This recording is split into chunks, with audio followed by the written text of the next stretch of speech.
call it to order the select board and planning board, so the current open. And I'd like to All three of you. let everybody know that this It's a meeting joint is being recorded. And the meeting today is for an information meeting in regard to some amendments that are being proposed by the planning board. I thank you all for coming. It's not interest, I think. to find out.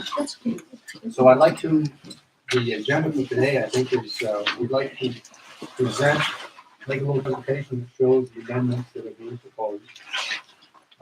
With little descriptions, short descriptions as we go through them. And then after we've gone through the whole list of amendments, we'll take them one by one and we read them and ask if anybody has any questions. We'll do our best to answer those questions.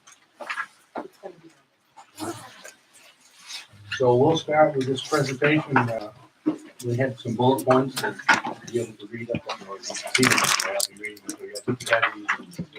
Yeah, there's a handout. You should be able to follow along with that. So just as an opening statement, I'd like to say that last year, the planning board was authorized to engage an expert in town planning to assist in a review of the zoning ordinance to address errors, inconsistencies, conflicts, and so forth, which we had discovered over the years and tried to bring it up to date and current with state law. We have contracted a very capable planning consultant with many years of experience working with other North Country towns. The intent is to make the valley more attractive and increase property values by encouraging good development and new building projects. The planning board can best guide these new developments by working with a coordinated and effective zoning ordinance. As a result of our year-long review, with the guidance and assistance of the consultant, the planning board developed several proposed amendments to the zoning ordinance, which we believe work toward the accomplishing the vision of the master plan and are in the best interest of the town of Waterville Valley in the years to come. These proposed amendments are presented here. The select board and the planning board join in recommending their adoption. So we'll go on to the first proposed amendment. Amendment number 1. Minor modifications, corrections, and clarifications updates through the ordinance. Throughout the years of using this zoning ordinance, we've found missing words, extra words, typos, and so forth. And this amendment number 1 goes toward just correcting the minor errors and so forth throughout the zoning ordinance itself. And they list over here the right grammatical changes, numbering changes, and to make the ordinance more consistent, clearer uses. Amendment number 2 has 3 parts.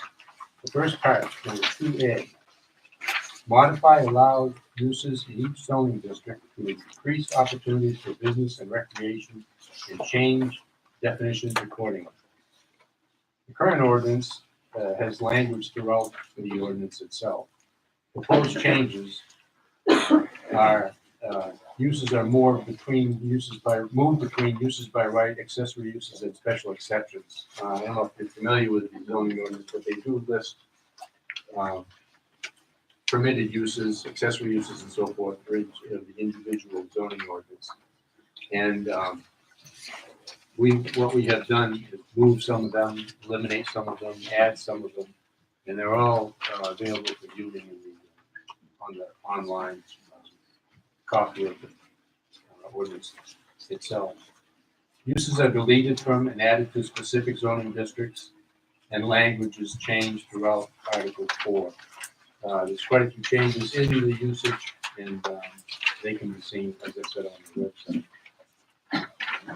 Amendment number 2B, which is the second part of amendment number 2, remove the retail setback exemptions while enabling planning board to approve planned unit developments in high-density residential, which is HDR, village commercial, and commercial 1 districts, and eliminate the extra step of the select board review for the PUD.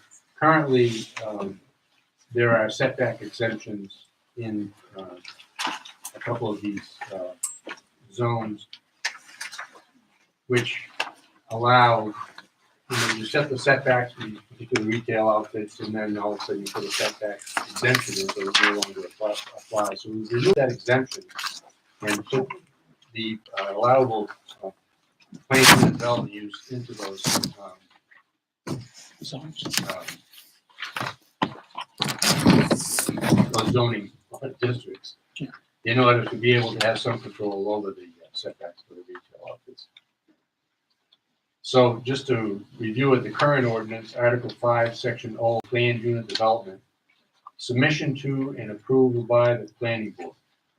It requires written recommendation by the planning board, takes place of subdivision process, and when the PUD is approved to go through the site plan review, PUD is allowed in lower density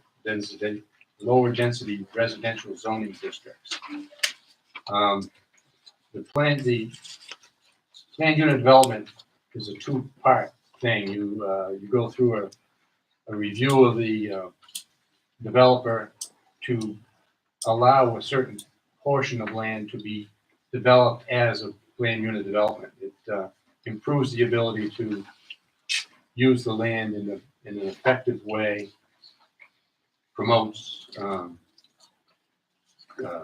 open land preservation and so forth, and leaves the best part of the land for building to be used for building and so forth. And it also has a retail, another part of that current ordinance is that the retail setback exemption exists for the retail stores. The proposed changes for Article 5 and Section O, the PUD would be allowed a conditional use permit in higher density residential, village commercial, and commercial 1 zoning districts. As I said before, currently it's only allowed in the lower density residential areas, and so we've added the ability to do it with high density residential, village commercial, and commercial 1 zones. We've removed the selectmen from the process. It would be rather different than almost any other type of approval that we have at the planning board, and it was a duplication of effort. When the conditional use permit is approved, then we'll go to the subdivision and site plan review process. It's a separate process. Once the land has been. Could you use the amplification? It's kind of hard to hear. Okay, I'll try a little bit louder here. I don't have any microphone. Okay.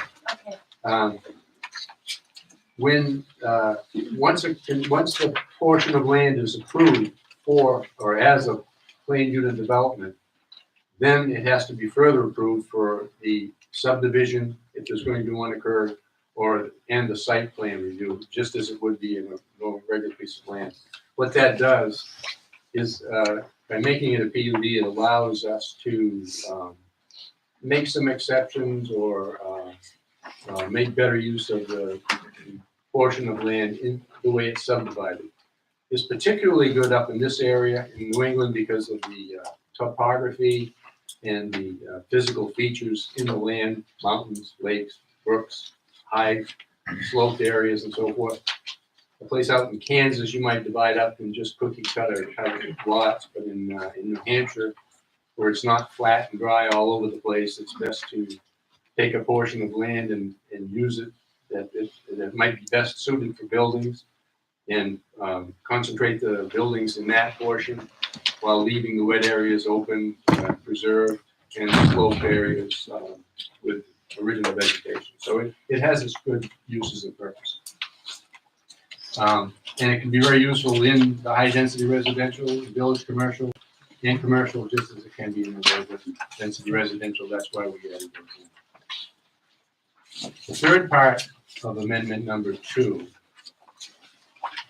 is to consolidate lists of permitted uses, accessory uses, conditional uses, and special exceptions for each zoning district into a single table.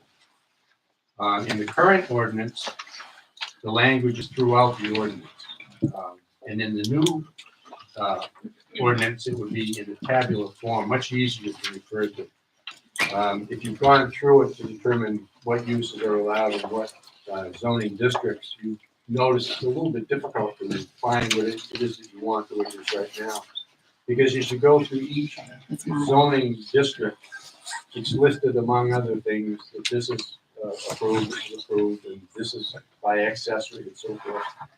We found it to be much easier and much more better used as a reference to put all that information in the table, in the tabular form.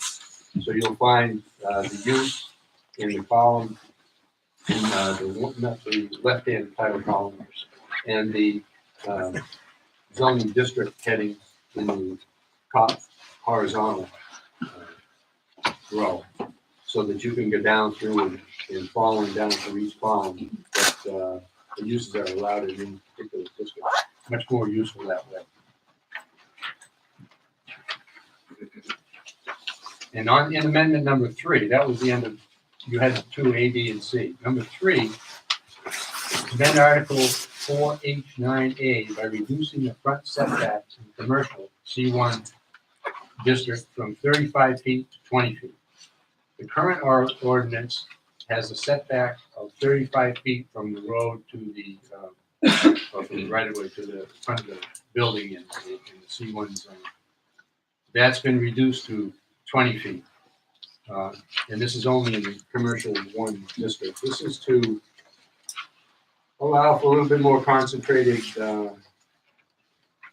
buildings and population in the commercial area. This commercial area is the center of town. This is where all the commercial stuff is supposed to be taking place.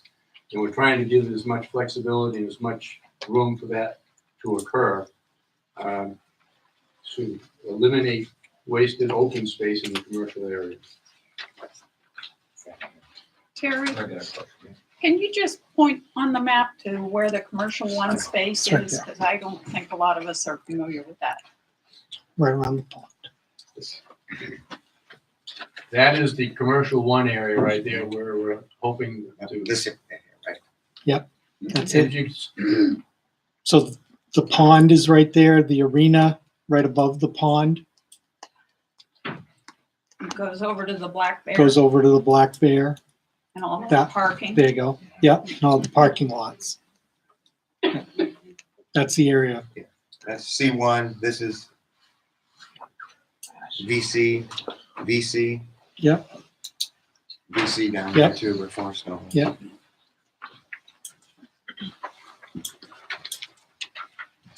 Okay, so amendment number 4 amends Article 4C5A to eliminate the minimum lot size for residential uses in the village commercial district. What we were finding over the years was the village commercial, which is, that's it.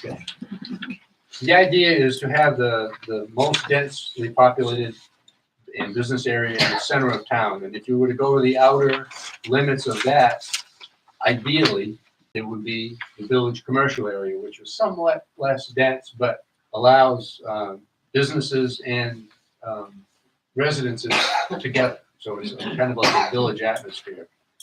And what we were finding was that a lot of the village commercial land was being developed as single-family homes, and so a lot of it was being used up in those areas which we were hoping for a little bit higher concentration or Density. density. Thank you very much.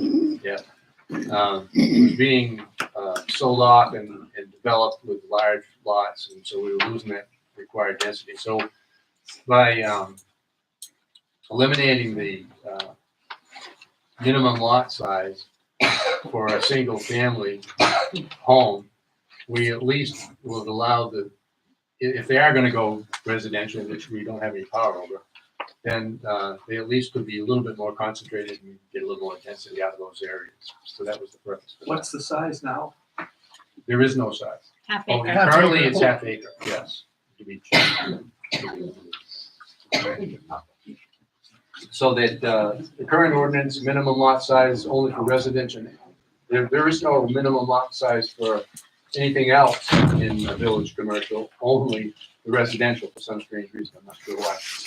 So by eliminating that, we're making it consistent with the other uses where there isn't a particular minimum lot size. And the proposed change, as we said, will eliminate the minimum lot size for residential uses in village commercial. Okay, that was 4A. 4 actually is in 3 parts as well. So 4A was the elimination of the minimum lot size. 4B would amend Article 4C5B by eliminating the maximum lot coverage for residential development in village commercial. A lot of this has to do with the village commercial area.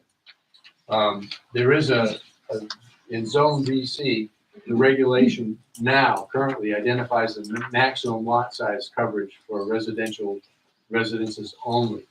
Again, in village commercial, there is no maximum lot coverage for uses other than residential for some reason. But they did have a maximum lot size, a maximum coverage for residential units, and we have eliminated that. So on one hand, we're saying we want more density, let's not have any minimum. On the other hand, we're saying you can build even bigger than today, build as big as you'd like. On average, what are we accomplishing by allowing both those? to go on? That's not a lot, we're not talking about lot size, we're talking about maximum coverage. That's how much Of coverage the the house building can itself. cover up a lot. There is no maximum coverage. Right. Amendment 4C, amend Article 4C 5B by making the open space requirements in village commercial the same as for other uses. Currently, the open space requirement for multifamily uses is 1/3 of the lot size. All other uses of space are limited to 1/5 the lot size. We're making it the same, we're changing it so that multifamily residence again would be the same as for other uses in the village commercial.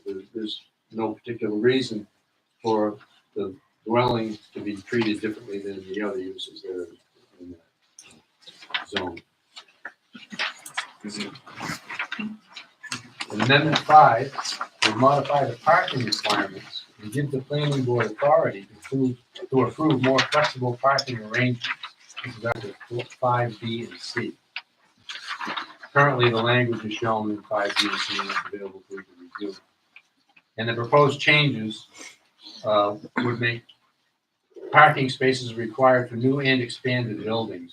Currently, if you have an existing building and you want to increase the size of your building, there isn't any requirement that you come back and increase the parking for that. So what this does is it includes expansion of buildings in the requirement for coming to the planning board to review the number of parking spaces provided. Changes the language for determination of space requirements, creates flexible parking regulations, and defines shared parking in Article 3. So it does allow more flexibility on the part of the planning board to make use of items like shared parking. If this is a facility that operates only in the winter, it is required to have a lot of parking. And there's a facility that's operated only in the summer, and is required to have a lot of parking. It allows for perhaps that shared use of that parking area over the different seasons, rather than having unused parking going all year. Amendment 6, strengthen the outdoor lighting regulations to protect dark skies and prevent glare, Article 5S, and adds exemptions such as holiday lighting and illuminations. Current language is shown in current ordinance, Article 5, Section S. The proposed changes add reduced light pollution, statement of need, the change luminaire measurement regulations, they add holiday lighting exemptions, add shared driveway lighting exemptions, and add non-conforming lighting for outdoor recreation exemptions exceptions when done in conjunction with the site plan review process. This came about as a result of our being concerned about the lighting in the valley not really having much regulation. And there's a lot going on with dark sky regulation and the new luminaires and so forth. We thought it was time for the valley to come up to grade with the lighting, protect the dark skies and so forth. Amendment number 7, to rezone DC district on the south side of Triple I Road across from municipal complex lots 10701 and 10702 to LDR consistent with the existing use. Rich just pointed out those two lots. There were two lots that are currently basically health lots. And they're zoned as, I think they're zoned as Village commercial. Village commercial. And we're just changing that to a more representative zoning of low-density residential to make it a little more consistent with what we're trying to do with the town layout. So that concludes the review of the 7 proposed amendments. And what we can do is start with going through them again one by one, and we'll take questions to see if we can answer. So amendment number 1 calls for minor modifications, corrections, clarifications, updates throughout the ordinance. And as I said, these are grammatical errors, numbering errors, words left out, double words, and so forth. Tina? I have a question. Which, and I don't mean to cut to the chase, but I am. Which one of these amendments relates to the proposal that Bill Cantlin made regarding that parcel of land for high-density housing between Moose Run and that other street where the townhouses are? There's no amendment particular to that project, but there, if you're talking about a planned unit development, that would be amendment number 2. Number 2, because, I mean, the setback in that you want to go to from 35 to 20 means in that particular area, they'll be cutting down all the trees. and That's all- commercial, that's a commercial zone, it's not a residential. zone. So Why don't you wait till you? Okay, well, I just want, that Okay. was my concern. That would be the next one we can. Okay. We can talk quite a bit about that. Tim? Can I go way back? First, would I ask you please if the board would introduce themselves? Sure. Bill, I'm Bill Spence. John Racine, member? I'm Rich Rita, I'm the Board of Selectmen, ex officio member of the board. And Terry Waite, I'm the chairman of the planning board. Rob Wilson, I'm an alternate. Yeah, there are some missing members. Nancy Knight, the board member. Wendy Rathgaber is a board member. Bill Larson. Bill Larson. board member. And my second question is, who was the consultant that helped do this? I Tara. don't even know- Yeah. Tara Bamford. Tara Bamford, she runs her own business. However, she has been the director of planning and development at the North Country Council, which is our regional planning commission. And then she retired from there and started her own business. She has about 30 years of planning and development experience in New Hampshire and Vermont. This is the second year that we hired her. This is the second year that we've hired her. We spent about $5,000 in 2018, and we have budgeted $10,000 in 2019. She's really well versed and understands this type of work. So- And in addition to doing the zoning changes, she's also coming to the planning board when there are major submissions before the board. And she is taking the board through the site plan review and subdivision processes for the larger projects. So she has a 2-part contract with the town. Any other questions on amendment 1? Well, I don't know which amendment it is, but maybe you can tell me when to bring it up. One of the things that is added in a couple of locations is verbiage that basically would allow, under certain circumstances, for there to be archery, target, skeet shooting, biathlon, and the like. Can you tell me where that is in here so I can vote against it? It's not Well, that would be in amendment 2, So I'll talk about it where then. we're talking about the uses. Okay, so that, we now know I'll vote against it. Okay. Thank you very much. Anyone have any questions? Amendment number 1. Okay, now we'll move on to 2.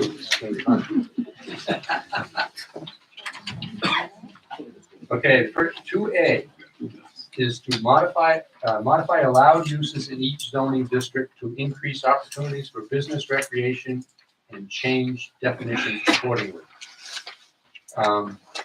Mike, if you wanted to bring up that usage now. Well, my issue is is this, and again, it is, people can make their own determination. But I read all 60 odd pages of this, Mhm. and several things jumped out at me. And one of the things that jumped out at me is, and it is special recreation, which I guess means you would have to approve, the board, planning board would have to Special approve it, or somebody would have to approve it. But personally, and this is my opinion, I would not like to see target shooting, skeet shooting. I have no idea where they would use biathlon. I suppose I could ask Tim that question, or somebody might know the answer to that question.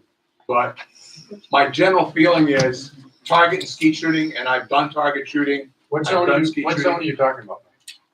Well, for example, Well, you've got a, okay, you have a specific one there. well, I'll bring it over. Okay.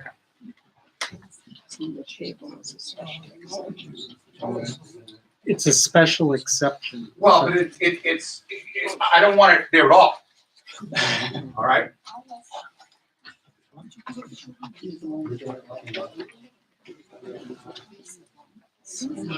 Yes.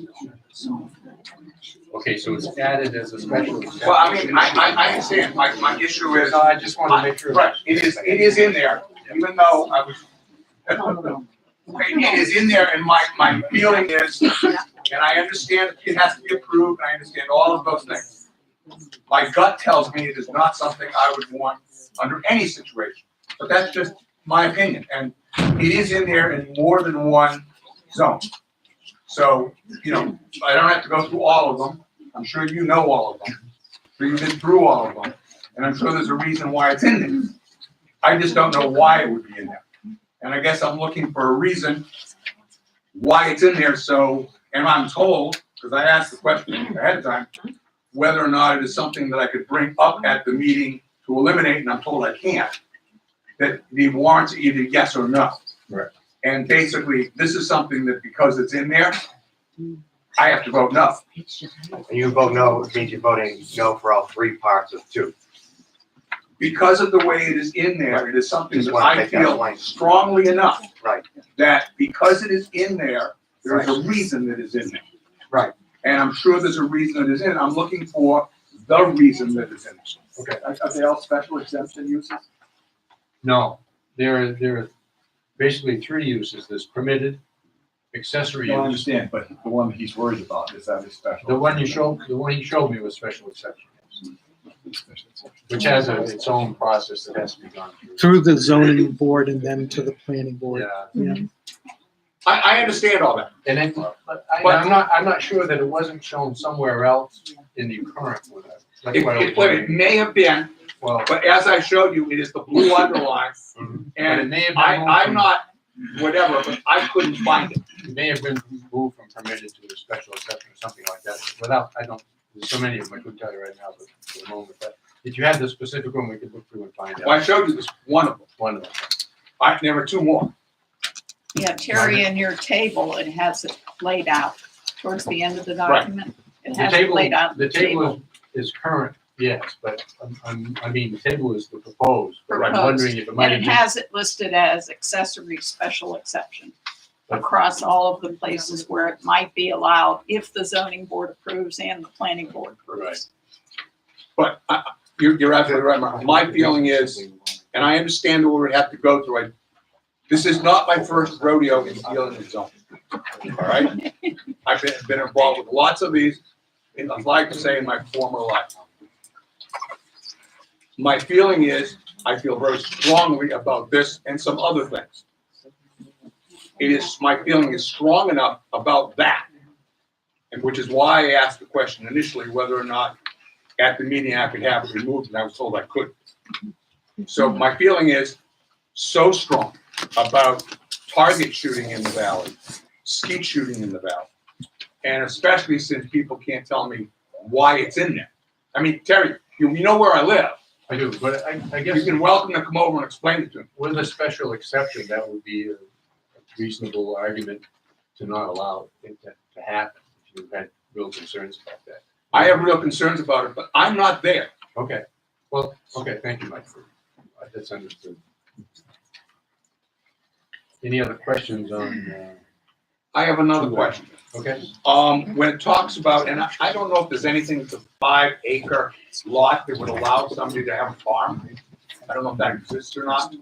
But, several things talk about that there could be horticultural. There's a state law that requires that all towns allow that. That is, Could we make it so it's personal use only, or could it be that for resale? Or am I asking too narrow a question? I don't know what the state law is.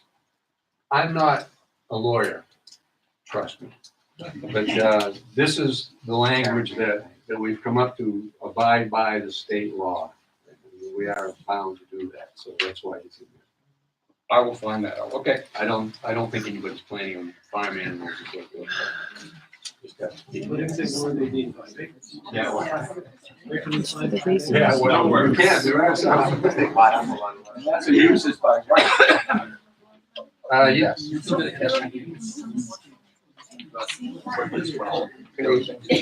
Just to follow up on something that Rich just alluded to, if we are not in favor of one A, B, or C, you have to vote against the whole warrant. They're not, If it's an A, B, or C, if it's two A, B, or C, if you are voting against A, then you're voting against all of so them. it's just one vote. One vote per.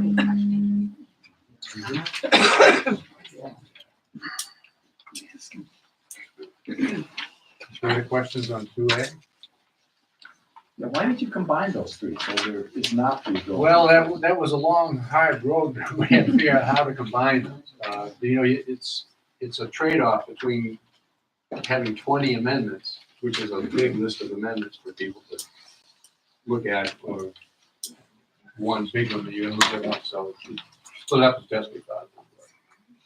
Then there's some interconnectivity. Yes, that's true. There's also something, if one gets passes and the other one doesn't, it might affect the one that has. I'm just trying to understand how, in the opening statement, we talk about, the objective of the zoning changes is to increase property value and to improve the attractiveness of the community. And our first activities are to eliminate the decreased setback. So decreasing a setback from 35 to 20 feet, you're driving down Route 49, and you can literally have a house 20 feet off the road and actually be driving on the road and looking at the roof of a house, the way that land is down there, which I think makes it relatively unattractive to be coming into the town or living in the town. Well, I think the that's. second thing is on the Well, let me property answer the first value. question first. Excuse, The setback that you're talking about is in the commercial one zone, which is just that small area. business setback only. So it's not gonna affect those 25 houses. that's Right. right. No. So that stays 30. It's 35 in commercial, but I believe it's 20 now for houses anyways, wherever you are. Well, in some cases, Depends on the zone. it's also, Terry, I think it's important to note that it's also a setback from the right-of-way, not from the paved portion of the road. Right. So the right-of-way of Valley Road is a 75-foot right-of-way, I believe. So it's 37 and a half feet from the yellow line down the middle of the road. So that's the point where the setback begins. So whether you're adding 35 feet or 20 feet to that, you're still already well off the paved area. So you have to look at the map and look at the right-of-way to calculate the setback. But if you do change it, you're still coming 20. You're coming 15 15 feet feet closer, but you're coming 15 feet closer to the right-of-way, not to the, Right. okay? So just in terms of how far off you are from your car, just, Right, but it's Mark, important. that's how far the construction has to be. That's not how far, if you wanted to take all the, I'm not saying anybody would, Mhm. take all those trees down, they still could. It's just where the Absolutely, construction yes, that's correct. The building, that's where the Right. building, No. has to be. Everyone should understand. Yeah, anybody who, you can take the trees down if you own the land. Correct. Well, so, Correct. right now. I understand all that. I just want to I'm make a agreeing. clarification. I think people are confusing the VC, Right. which is the proposed development, and C1, which is inside inside Valley Road. the valley core in town square. So the adjustment of distance, you're talking the 35 to the 20, is inside the town core Correct. C1 and not Yeah. across the street That's in the correct. proposed development area. I just want to make sure, I mean, just what I'm hearing whispers, it just sounds, I just want to clarify that. Yes. How does increasing density actually have a positive impact to recreation? Well, it has a positive impact on the town itself. Or I don't really see that, but Well, in one way, you know, more development will expand our tax base. And that's a key point, because we only have so much land available. it's gonna liquidate the market. Going back to 2B, They're terrible there. I just have a question in the eliminating the selectmen from the process. So what is the value of doing that and how do the selectmen feel about it? As I recall from our discussion with Tara, this was, I think, the only time she ever saw a selectman in this process. She's never seen another town that had the selectmen involved in the PUD, so we just conforming to how other towns in New Hampshire do it. And how do the selectmen feel about that, regardless of I what think other we were towns do? fine, we discussed it, and we're fine, because the specifics, for those of you, for example, who did attend our last public hearing, that's what comes in front of the planning board, which is better suited to discuss those sorts of issues as opposed to the selectmen. Yeah, I'll just comment too as another selectman. I have nothing but admiration for the work that the planning board does because these things are complicated. Yeah. I'm not up on them, okay? If one of these things comes before me, the best I can do in the way it was set up was, are you gonna refer to the planning board for further consideration? And they already do that. So I don't think it's a step that we have to be concerned about because it's basically asking the planning board to do what planning boards do in all organizations, in all communities. In fact, you get more review in that first step process. Yeah. By eliminating the selectmen from that process. And having Rich as a selectman on our board is kind of a link to everything that we do. You're missing. The selectmen appoint planning board, is that correct? Yes. Correct. As we can find anybody who's. Do we have an alternate position open? We have 2 alternate positions open if you are interested. I was gonna make the announcement. No, sorry. I'm trying to understand by having no minimum lot size, how that helps the value of the community or existing homeowners. It seems to me if you have a community that has a set standard, whatever that standard is, and then you develop essentially no standard based on size. They can be as small or tiny or as condensed as you want. That's going to bring down the value of the homes and the lots and the land around it. So I don't know how it's going to help our tax base. I don't know how it's going to help us to sell our homes when it's time to sell them. And I doubt they're going to be the type of houses we want to move into when we downsize because it's essentially it's a tract of land where you're getting as many lots as humanly possible. And the only way you can efficiently build is to do it in a cookie cutter fashion. That's by definition how you build efficiently. So what's going to end up being there? Number one, when it's done. And number two, even worse, if they clear cut it, which they talked about at a prior meeting, and those lots are not sold, you're going to have vast empty land in front of you with nothing going on but weeds growing.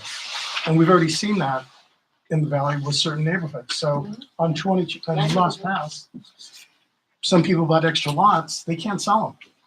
So they paid in the 300s. There's some that are listed in the low 2s and below, and they can't unload them. So what's that going to do to people?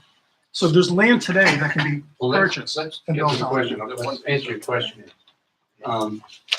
The only use that requires a minimum lot size in DC, village commercial, is residential. All the other uses, there is no minimum lot size. So you have a hotel there, you can have a condominium there, you can have a store there, you can have a restaurant there, no minimum lot size. There's really no reason to require the use of a residential to have a minimum lot size if there's no other requirement. Yes, there is, to protect our community and keep quality. This is in village commercial now. This is the way it stands right now in village commercial. There is no minimum lot size. This is I'm not the referring to the village and the, village commercial. That's the only place where it's being affected. It's, There are, It's, it was brought up in 5, I think, not this No. one. that- it's the minimum lot size. Here in 4A, the minimum lot size is only applicable to a residential use right, and an agricultural use, but that's the big lot that we have to do by state law, right? So residential uses have a minimum lot size.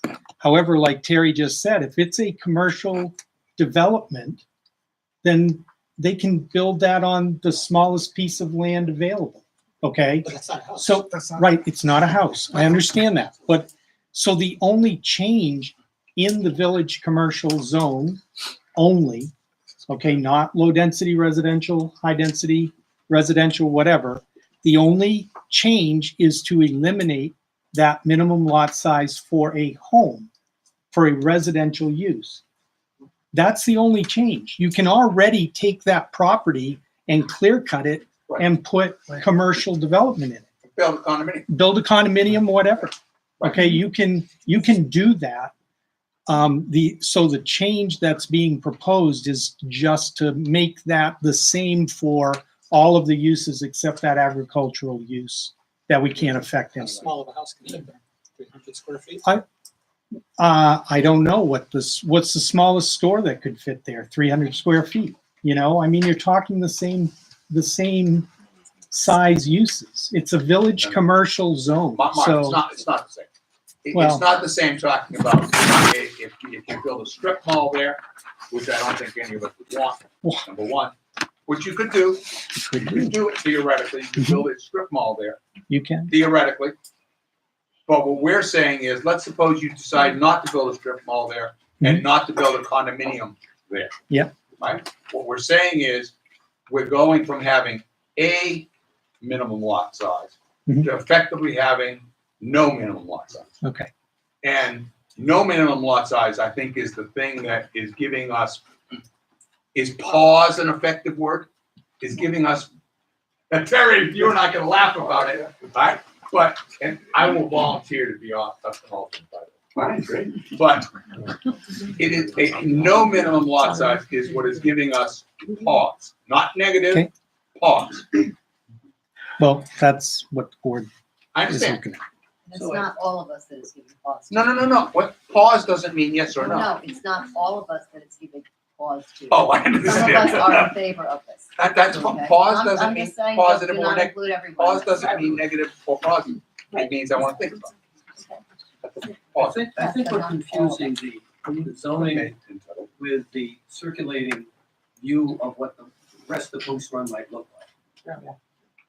Which is 5,000 square foot lots, 5,500 square foot be the smallest. And that puts an awful lot of small houses right on the road coming down. Yeah. Now, when Moose Run was developed, it was originally VC with deed restrictions. We protested the deed restrictions and we got all of the residential lots in Moose Run on lower density residential because they're all half acre. The deal we had with the town after that was these VC lots would be condos. But we understand there's no demand for condos. That was the deal. The Waterville Company got lots of extra lots, jammed into Moose Run with a bunch of private roads holding them together with the lot lines in the middle of the road, so we own them forever. So town got more taxes, Waterville Company got more revenue. And this 5 acre hunk of land down the end was supposed to be condos. For example, the condo I used to live in, Forest Knoll, directly behind Realty. That yields about $25,000 a year in taxes versus the 12 I pay. So condos on the same piece of land are double in taxes. That would have been a much better solution than 25 chicken coops jammed in next to each other. Now, we've been down this PUD thing once before, about 15 years ago. And it turned out that that first PUD was so dense, the contractor said, we can't empty the trash or plow snow. They're that close together. So I only ask that if we're gonna go this route, is 5,000 square feet the right size? That's pretty small to put a house in, garage and a house in. It's not 5,000 feet. I believe it is. An acre is 43,560 square Excuse feet. me, here an acre is 40,000, we don't use that. Well, that's what it is. No, an acre in Waterville Valley is 40,000, half acre is defined as 20, special definition, we don't use those. This is the, You're giving me a number that, the numbers come to about double what you said. why do I see the typical lot size would be 55 feet wide? Yeah. That is a proposal that has, We're not talking about. that we're not talking about. It may or may We're not not. talking about that. So what We're talking about planned So unit what I'm- development Yeah. on village And I'm commercial. suggesting that the reason you're getting all these questions. No, I understand why. People are looking at this and scratching their head. Right. I That's the understand all example. of that. Right, but that proposal has only come before the board Right. As a concept to And be I'm- considered. The board of Moose Run is very interested to find out that nobody told us about the concept. We were still under the assumption that that land was going to be large condos, not dozens of chickens. So I'm a little nervous because we're the board of Moose Can't be Run. chickens here. That's not- Those guys report to us, and nobody decided to tell us anything until I stumbled upon this. And how long have we known about that concept? We got the brief on it originally. So it's relatively new that that was. Did we not, I would think Moose Run would have to decide to let I don't know. 5 acres of the property leave the association. That's between Moose Run and the Waterville Company. That's correct. It's not the town's, right, not the town's. There, The butters supposed to be notified. the abutters were notified. Not via registered mail. There That's legally were, required. there were registered mail No, there wasn't. envelopes that were sent No, out there to the property owners that had to be noticed. Did anyone here receive a registered notice? Did anyone receive registered? Part of the reason I've read the face is that I'm a this thing is required on a abutter. fast track, a big fast track for some reason. It usually doesn't move that quickly. Yeah. But this is not the subject. of this meeting. I appreciate that, but that's why people are asking these questions. Thank you, yeah, no doubt. But if we did not approve that amendment, that one there, what would a PUD be, It would revert to what it is currently, which is? Right here. approved by, do you have it up there? They'd still have to be half acre lot, right? So it would, No, if that was they not wouldn't. approved, The selectmen. then it would revert back to the old. It would just say what it is. Yeah. Which is a half acre lot. No, Or a condominium. no. No. I think a lot for the resident. You're talking about minimum lot size. Residence, Yeah. residential. Go ahead, Only, Mike. not commercial, not any of that, residential. What would, is that correct? Under under the current regulations, the selectmen have the right to change dimensional requirements to whatever they want them to be. Okay, that means setbacks and size of lots and things like that. The selectmen now in the low-density residential zone. That's what's allowed in the current regulations for a PUD.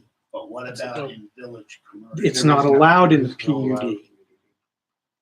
It's not, low-density only residential. low-density residential. That is the only zone that they are allowed in. If this wasn't approved, you couldn't do it. That's Well, it correct. depends what the it was. Oh, but But it would not be village commercial. You can't do it. It would remain as it is now. Correct. correct. Only in low-density residential can you No, it doesn't make any sense, Can but you, that's what it says. uh, That's why they're changing, propose that's why to they're build a proposing to PUD? change it, because it doesn't make any sense. It should be high density. But again, the point here was to try to have more planned development throughout all the zones. Right now, village, what you're looking at in terms of village commercial are governed by the current ordinance, where you can't build anything commercial or a Commercial or in residential. residential. That's right. But But again, please remember, the owner of that property at any given day can simply cut everything down and do nothing. Right. I mean, that's, they own the property. Right. So that, nothing we're doing is changing that. No, but Or if you're gonna, facilitating that. if you're gonna give something and compromise and doing a PUD, there are things you can ask for within it that is to the benefit of the overall community that you might not be taking advantage of. So by having a square footage minimum within the PUD, it might make sense for both the builder and for the residents of the community. But so far, this doesn't make sense in terms of making it a more beautiful environment, helping us with our investment With dollars. a PUD, you could make a minimum lot size. When the developer comes to you with the proposal. It should be within this, should be within the zoning. No, well, I don't think you should do that because it depends on the situation. When the developer applies for the land unit development, kind of puts himself at the mercy of the planning board, who can make requirements with regard to setbacks and sizes and so forth at that particular point, which can be, at that time, can make the best use of the land available. So it's not like you can't put a minimum lot size on it once you make it a PUD. That's the time to put it. It's right. And it, like, depending on the land, for example, if what part of the land is really not developable. Yeah, that would be part of the calculation of minimum lot size. The building, is it on Golden Heights Road or whatever it is, that single building that is up just below Moose Run? Mhm. What is, It is a condominium. Yeah. that's a condominium. And what zone is that in? Village commercial. Village commercial. That isn't village commercial? It's still village commercial to change the rest of them to lower density. Thank you.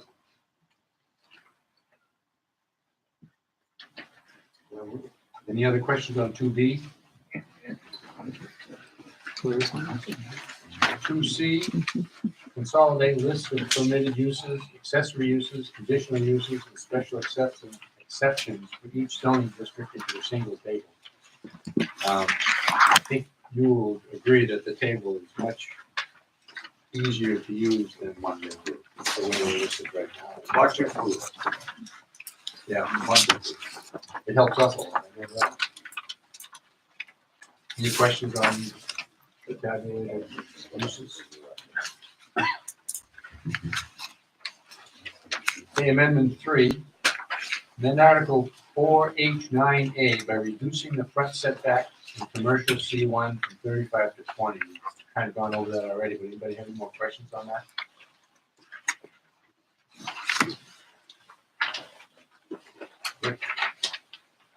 Amendment 4A, amend Article 4C5A to eliminate the minimum lot size for residential uses in village commercial district. This is what we were just talking about. Do you have any other questions on that?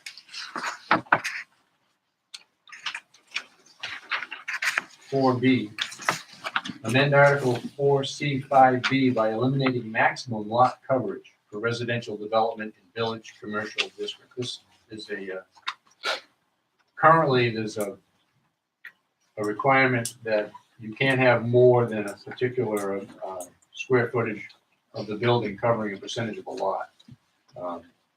It only applies to residential usage in village commercial, and that's being eliminated. Any questions on that? And what is that? 25%, I think. I think it is 25%. 25%? Yeah.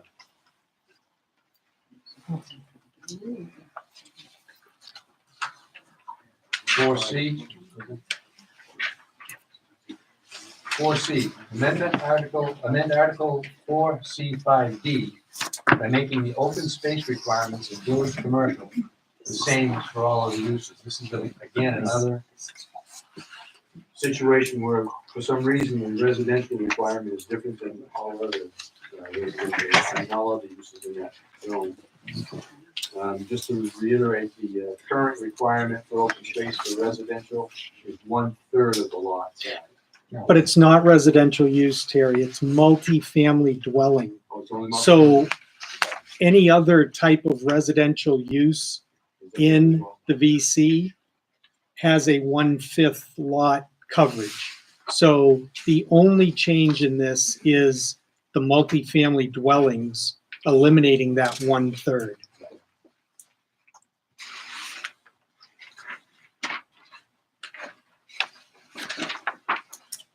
Okay, Amendment 5. Modify the parking requirements and give the planning board authority to approve more flexible parking arrangements. Is that under 5B and C? Kind of a general rewording to give the, as it says, the planning board a little bit more flexibility when it comes to determining the number of required parking spaces. It's been a bit of an issue for many years, and we decided to address it. On the town website, on the homepage of the town website, there's a notice for this meeting.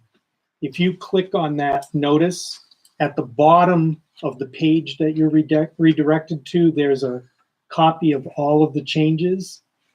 These all of the parking changes are at the end of that PDF document.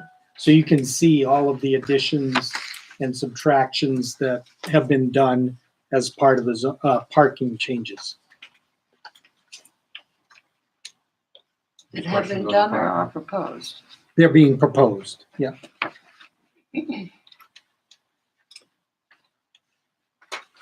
Okay, amendment number 6, strengthen the outdoor lighting regulations to protect dark skies and prevent glare, Article 5F, and adds exemptions such as holiday lighting and illuminations.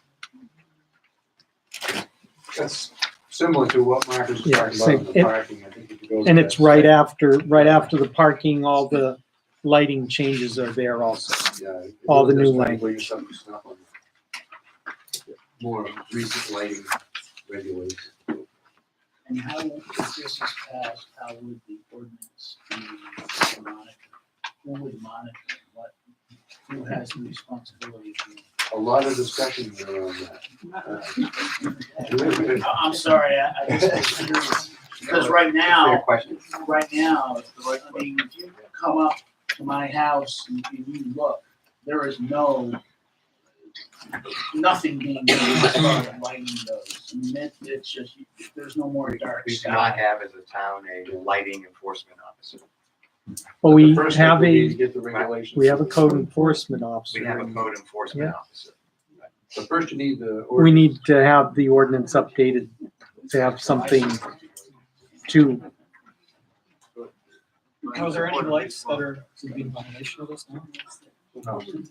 I don't know, actually. Rarely.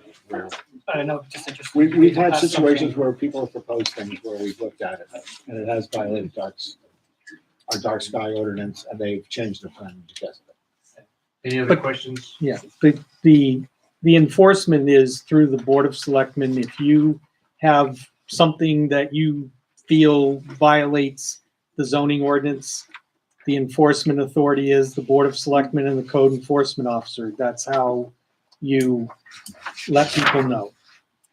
Mark, weren't there also some grandfathered lights the And last time there we are, changed yeah, this? the last time we changed and actually adopted the first part of the first zone, lighting parts of the zoning ordinance, there were lights that were grandfathered. And as long as they work, they can stay. Any other questions on lighting?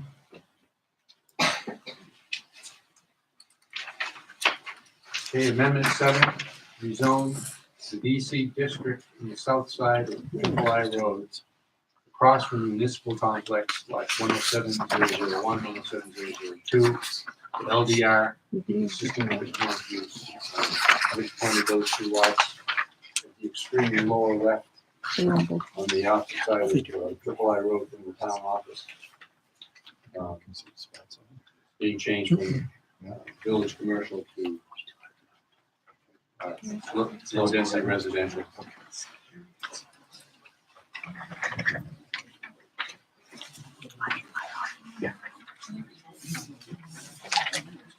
Okay. That completes our review. Any Any wild questions? Yes. I just have one more thing. The vote for these amendments will be a voting booth portion of the Yes. town meeting during the day. That's correct. They will be on the ballot. And there'll be absentee ballots as Seven well. separate. If you fill the application out and present it. Yeah, I think there, I'm sitting here, you know, and I know you guys have put a lot of work into this. And I'm kind of going away with the feeling that I don't think that the people understand your philosophical, what you're trying to get at here, what you're trying to do to the ballot. Because you put in a lot of time, and I know you guys aren't doing this, you know, to be mean or rotten or whatever else. You're looking at out of the best interest of the people who want to ballot. Now, I'm guessing that a lot of this has to do with, we need more people in the valley. And we need more tax base. And I think that's an important thing to walk away with, you know. Yeah, I think That is it. Your name is Very good. Barry. Okay, I'm Bill. But the concept behind the planning board is trying to make decisions now for the better future of the town. How do you make decisions now for the growth, prosperity, and well-being of the town in the future? The town's revenue is strongly based on taxation, and that the demand for town services keeps going up. Where do you find revenues to supply demand for service?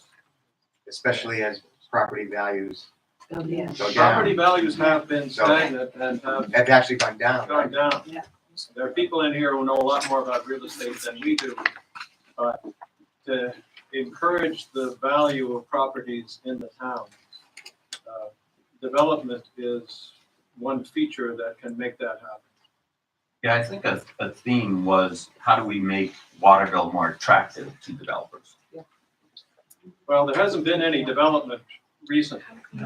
And many developers have simply walked away from potential opportunity. We've largely run out of single family lots. Yeah. Yes. It's one reason why there's that cleared lot, Next to me. because the developer walked away. So how are you going to increase the revenue for the town? Increase the probability of development, say prosperity, increase value of your property. It's a large and complicated subject, but the town largely depends on the success of the major commercial operator that is the mountain, the ski resort. And the ski resort has, well, there is a offer to purchase a great deal of the land that was previously owned by the Waterville company. I don't know whether that deal is closed or not, but anyway, there is it's under contract to purchase, so that there is the possibility that the mountain will engage in further development. How? Yep. Okay. More questions. No, I think this is the heart of, and I'm glad Barry brought it up. I It's think the heart of the this issue, is the yeah. heart of the issue. I think we all want the same thing. We want a thriving community. And the things that we can control in a community are done so well as we increase concerts, things, the recreational activities, the cross-country, all these things that this town does so well makes it to us the most wonderful place to live. What's hurting us is that the number one employer in the community is losing business at a massive rate. The number of ticket sales at this mountain is going down while all the surrounding mountains, it goes up.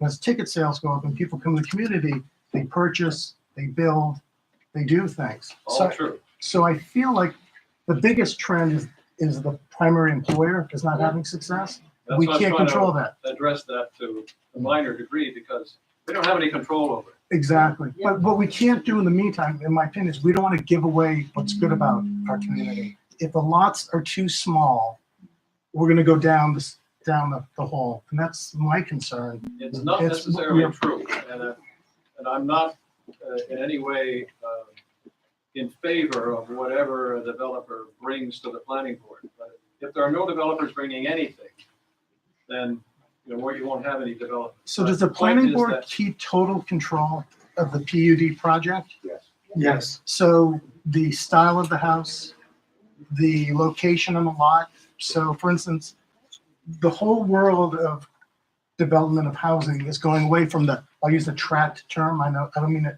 negatively, but it's a very linear, cookie cutter approach that we're being faced with as the example of the PUD project. My concern is less about the size, but that style and approach is going to kill the community. It's going to look linear. It's going to look cookie cutter. It's going to look 1980s. You're entitled to your opinion. Looks are everything. Look, If you aesthetic have the is so tacky important. looking things, you Okay. attract tacky people. Excuse me. We want aesthetics. Excuse me. Can I make a comment? Just Terry, Terry, Oh, I'm sorry. Yeah. If a product is going to be brought, Hold on. if a product is if a product is theoretically going to be brought to market that doesn't fit with the market, it's not going to sell. Exactly. Meaning that this project that I know a little bit about, I know a little bit more than anyone, but not much. It's a theoretical project. I don't think the scope of that project is going to work here. And if it's not going to work, no one's going to cut any trees or do anything to it before it's going to work. They're not going to, in this environment, in this small a town, no one is going to build. We've seen what's happened with building the units on spec here. It's not going to happen. So I think there's a lot of plans, changes, and things that are going to happen with this. Now, to address Bill's thing, and Peter, you weren't at the VIA the other night, so I'm just going to go into what I said at the VIA the other night.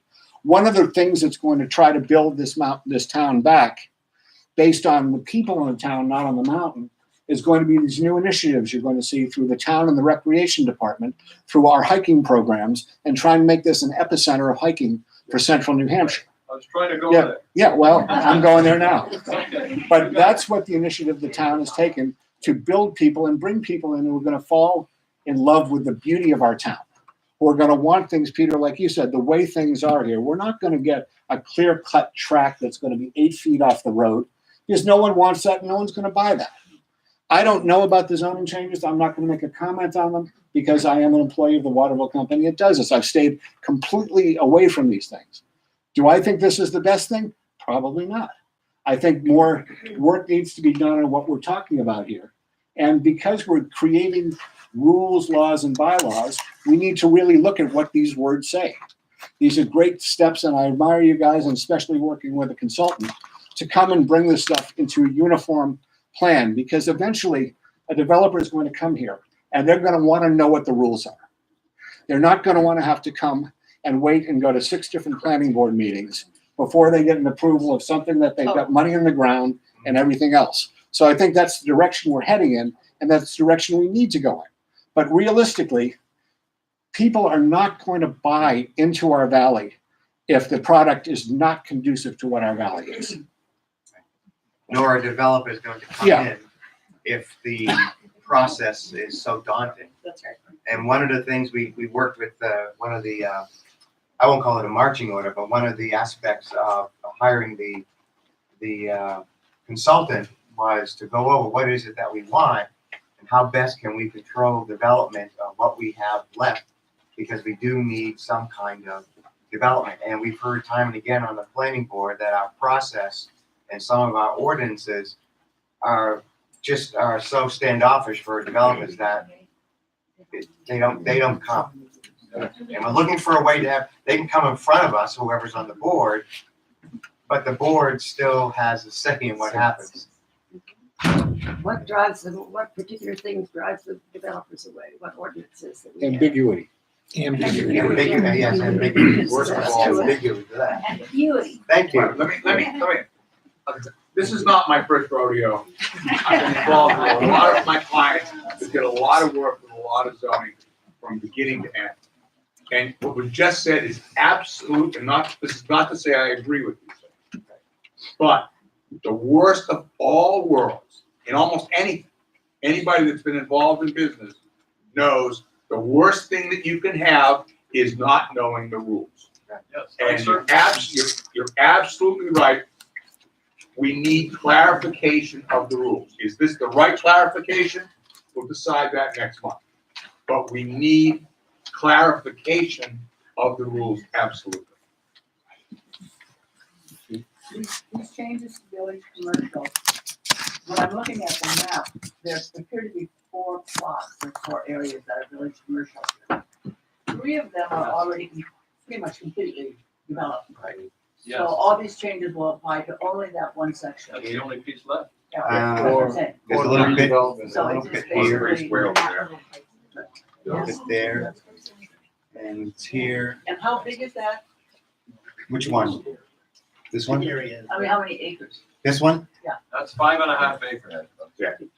So legally, we could have 5 house lots or 10 house lots, so 25.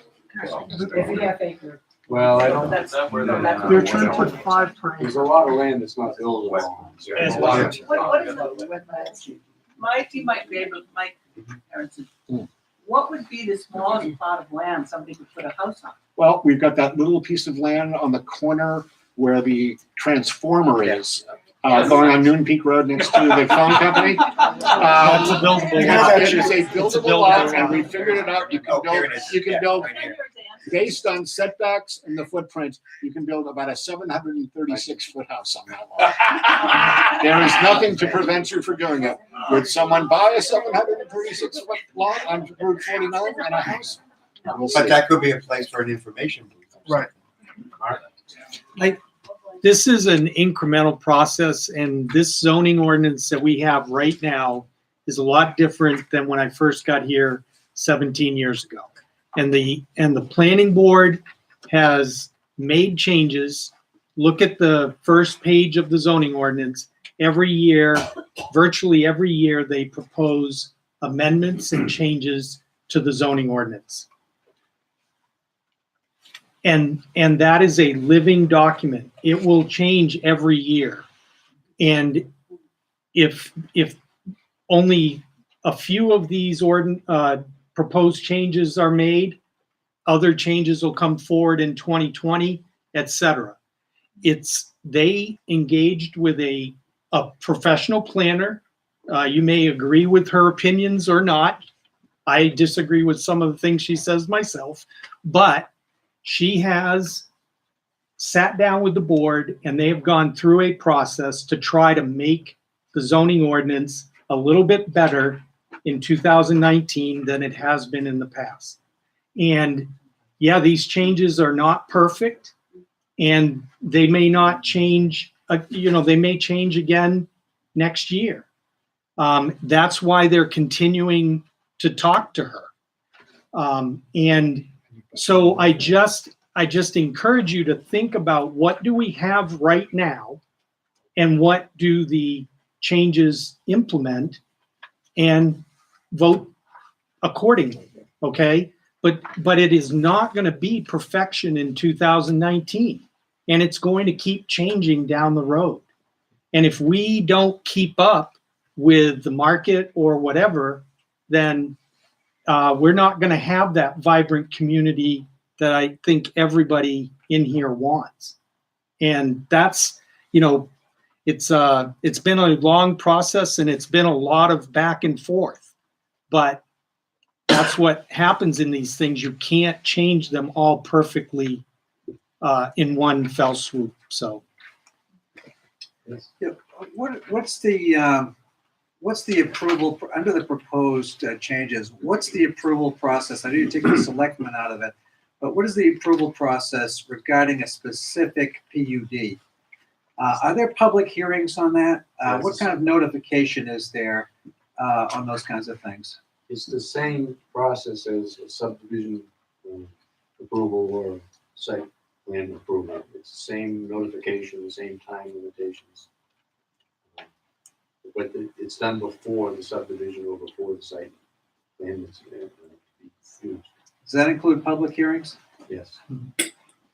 And Yeah, and there's actually- no assertion that this proposal for the 5.5 acres in front of Moose Run is going to survive. Like many of the people who are here are upset about the proposed, about what the builder or what the developer proposed to do with that 5.5 acres that they own.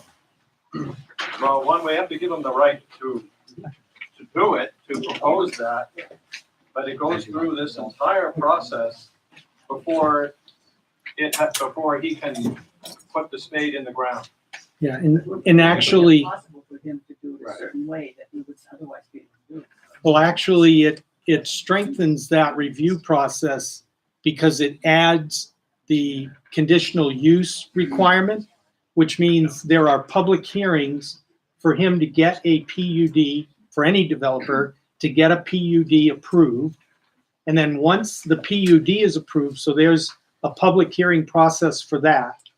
Then once the PUD is approved, that developer then comes back and he has to submit a full subdivision plan, just like he would on any other lot in town, right? And there's another public hearing process for that subdivision. And there are parts of that the board, the planning board can say, you've got to do X, Y, and Z before we'll approve the subdivision. So it's actually two bites at the apple. Can I ask a question in regard to that? Sure. When Mark says that the PUD has to come from the planning board, that will be approved. Can you, if you have no minimum lot size, can you impose a minimum lot size? You could at that point. Is that a PUD? Yeah, stop. It could be done, but. Yeah. Wouldn't they have a right of appeal, saying, look, you set it up No. so that I can do it? Once they submit as a PUD, they've said to the planning board, basically, okay, we'll work with you. You're Right. relaxing some of the requirements, but you can also impose some requirements. Right. Because it's a conditional use permit, the planning board can set the conditions of the approval of that. So they can say what the lot size is, what the setbacks are. They can work within. Why don't we do that? Why don't they do that now that since we know it's only gonna apply to one area? Why wouldn't we just say, okay, we're gonna require at least a third of an acre for. There could be redevelopment on those other areas that would be subject to that as well. This one's, it's the other zone. It's the other zones. It's not just village commercial. It's not just Well, village zone, commercial. Yeah, I had a question. I understand that the tax base is a giant source of revenue. That's fine, and that's kind of what the discussion is about. Has someone done the cost benefit of promoting, yes, the hiking, the day use, concerts, festivals, bringing in the REI people, et cetera, rather than building more homes? Planning board is. I mean, as a. Wait a minute, did you say the planning board has not? Has not. Has So not. that would be an alternative to get revenue for the town. But the planning board has committed to doing that in the future. Once they get started, they've committed to, stop me when I'm wrong, Mark. They've committed to coming up with a method for determining how successful all of the increase in everything else. The selectmen, not the planning board. The selectmen, not the planning board. No, I thought that was the rec department.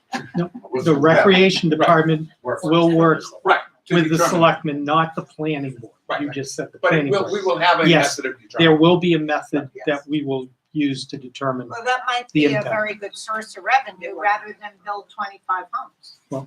But we don't, We don't charge for hiking. Yeah. Well, the Revenue comes in revenue. it brings people. You don't really No, just. so- Right. On the I'm looking budget for sources document. of revenue. Yeah, I think that's. Yeah. Back to the comment about clarity, would it be clearer to the developer and to everyone if you did have a minimum and knowing that they could make an exception to the minimum, because then they know what's going on? To not have a minimum and then to impose that on someone is more ambiguity. I think that's gonna create more contention. there's no minimum for any, all the other. These are homes, I you know, how big a barber shop is Right. might not matter, but how big a home is might matter. We were looking for consistency within the zone. It's not the same. A resident and a commercial is not the same. What's the advantage of consistency under that? Well, because it is village commercial, it's both together. So So you could residences then, are different even in commercial areas. People may want something different in a resident, no matter where it is. This just gives a developer the opportunity to present to us a proposal that is that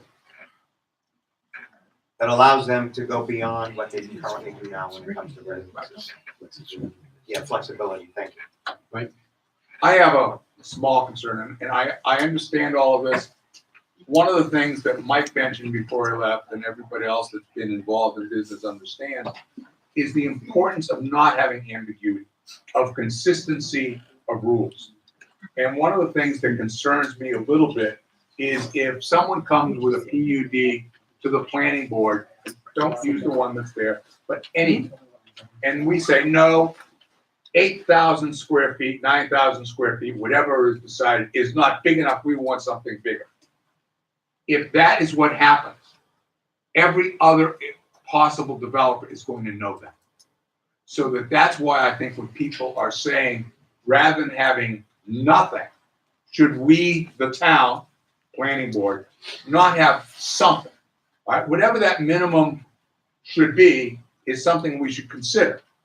And I don't know what that minimum is. That's something that the planning board, whoever that, all of you guys and whoever else is involved, should think about it. 5,000 square feet, I'm not something that excites me. 10,000 square feet, I understand, it's not really a quarter of an acre, but it kind of is called a builder's lot, all right? All of those things, maybe that's something that should be considered. I'm just throwing it out as to be considered because of the importance of, in any business environment, going in there with as little ambiguity as possible, from my experience. Well taken, Mike. Thank you. Any other questions? When Bill made this presentation on Thursday morning to the planning board and those of us who came, is there a known developer in the wings? Somebody No. that wants to buy this, or this was just all hypothetical? hypothetical. And so the 25, in the rendition that he put up, of those 25 houses, 23 to 25, I guess he was guesstimating. So there's nothing binding about that. That was completely hypothetical. That's correct. Okay. He's trying to get, Somebody buy it. trying to get a conditional use permit. For a PUD. Yes. Because For that without property. that, he's not gonna be able to present anything to a developer who might wanna buy the project. And the reason he had to go through all that is because we were operating under the new zoning. That's what would happen under the new zoning amendments. So, And that's how we knew about it. We told him, we want more information. This is what we want. And he came back for a second meeting with all the maps and everything Yeah. to show us what it was. That's the process. Yeah, that I we're just think there's a lot of pushing for. misinformation that it's helping to be clarified today. I think See, that's otherwise he would just go to the selectmen and say, I'd like to do this, and the selectmen could potentially say, okay. Well, no, the No. selectmen Go then to the- refer it back to the planning board. Right. That's what I meant, And- okay, go back to the planning board. Yes, right. And the setback idea that he had of 30 feet, he had a 30-foot setback idea, even though it's currently 35. In that village commercial is still 35, right? The frontage setback from Valley Road. The frontage, I think he was not asking the for, side. he was asking for a I reduction. think that's. So he was just trying to reduce it to 30. But it stimulated a lot of conversation amongst a lot of people because, and we have to hope that if everything, if things do progress and Waterville Company does find a good buyer and developer, I think it would help us if we knew who that person was, because we know developers who are reputable and we would feel comfortable because we've seen what they've built before, and that would help us. But it's also hypothetical that there's a big element of trust that's being asked here for something that we don't know, and we're going to have to trust you when it gets down the road. So we want a retainer from each one of you. You're welcome. You're welcome to Join the participate. board. Yeah, exactly. Spots available. Yeah. Spots are available. We can make more. The ordinance was to be approved, and the developer came in and said, okay, I've got this PUD, this is the plan for it. What happens at that point? They present you with a plan, they give you pictures of the houses they're putting in and all that stuff, and then does the town have any input on that? They would come to us and say, I have a PUD conditional use permit. And we would say, fine, why don't you submit your subdivision application, just like you would normally submit a subdivision application, or your site plan application, depending what the situation was. And it would go through the full process, just like any other subdivision or site plan. What do the townspeople have input then? I mean, Public- they'll go public to the town with all the hearings. pictures and the way the Public sign hearings. did, basically. How's that notification done? Is it just the abutters or is it? Abutters get certified letters, and the rest of the town is a newspaper notice and then notices on the website and around town. So we have final say on this whole project? No, there's no town vote on it. It's the planning board votes on it, but they hold public hearings for it. Can they vote private or? No, they vote at a right public vote. Yep. Well, okay, thank you very much for coming. Thank you for clarifying. Thank you. Very helpful. What's the definition of? No, but it's so hard to.